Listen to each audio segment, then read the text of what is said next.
bring down the house. These holes right here from Mr. Wilford coming home drunk started laying off in the wall like a jackhammer, man. I got scared and ran in my room. I'm trying to tell you to man up. Listen to me, son. I'm trying to give you some man training. Judge Joe's School of Man Up, today on Judge Joe Brown. I'm trying to tell you to man up. Former skate rats turned roommates discover one grew up and the others didn't. Freelance videographer Dennis Williford is suing his former roommates for damage to their rental home and unpaid rent. Defendants Anthony Newsome and Jamal Jordan say they paid their share of the rent before moving out. Now it's Joe time.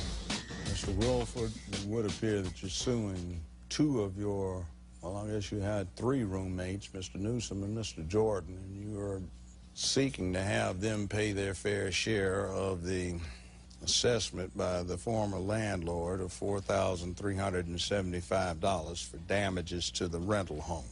Yes, sir. You explain this to me, please, sir, plaintiff.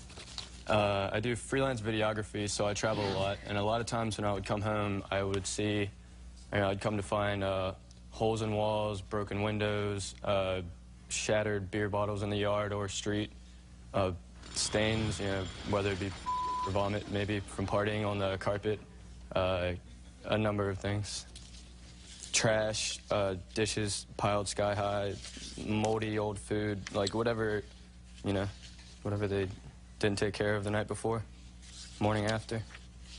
And you're saying that they're responsible for damages to the premises? Yes, whenever, I would go out and I'd be like, hold the fort down, or, as they say, like, don't burn the house down, I guess. In this case, it's more literal than not. Now, what sort of contractual arrangement did all of you have with each other? All right, well, we decided to get a place together. We found a place, I signed the lease, and it just came that they never ended up signing it. It'd be like, hey, you guys gonna help me amend the lease, get it signed? So either they'd be like, yeah, man, we'll do it. They never did? Never did, or... He never brought it to us. He always said, I'm gonna bring you the lease, we're gonna sign it. I didn't ask you yet. Hold your turn. You'll get the floor. He's sneaky.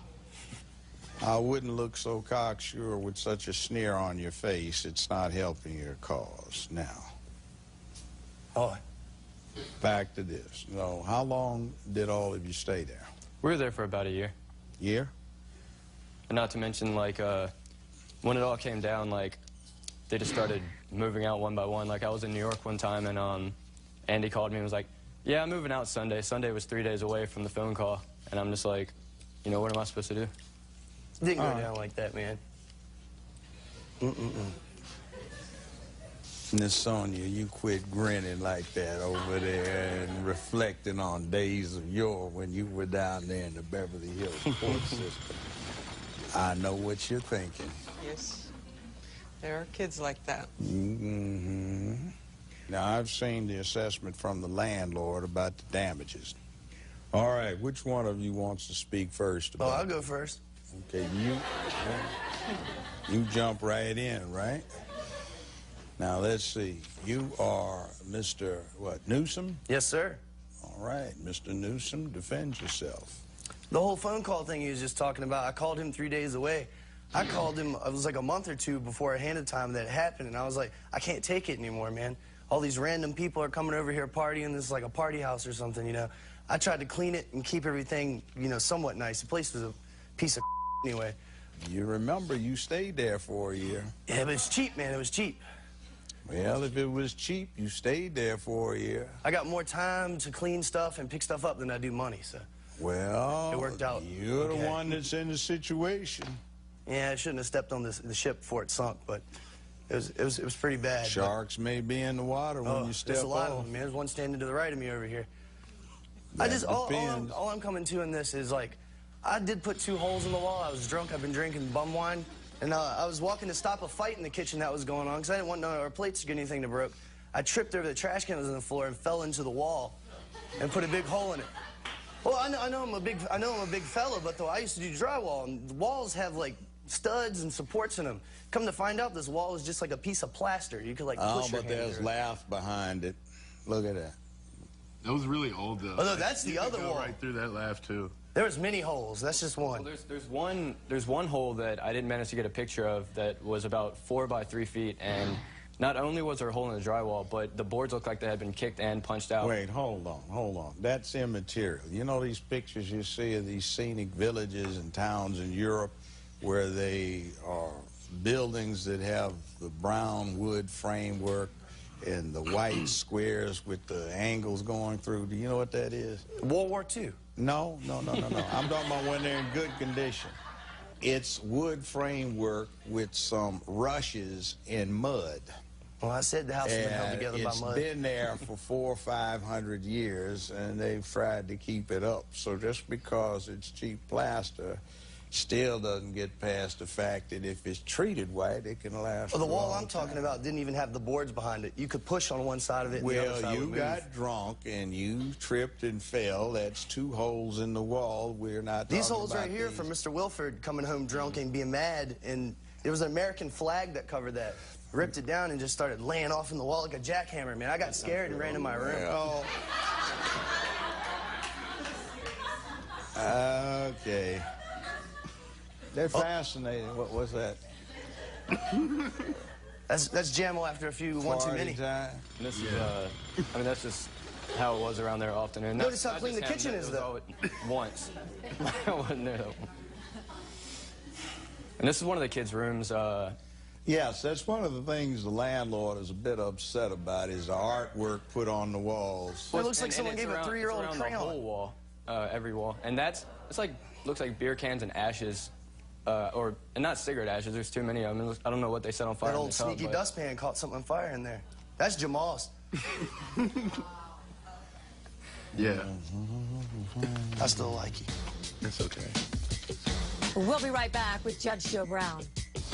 Sir Jamal has been identified as having done this. Let's see.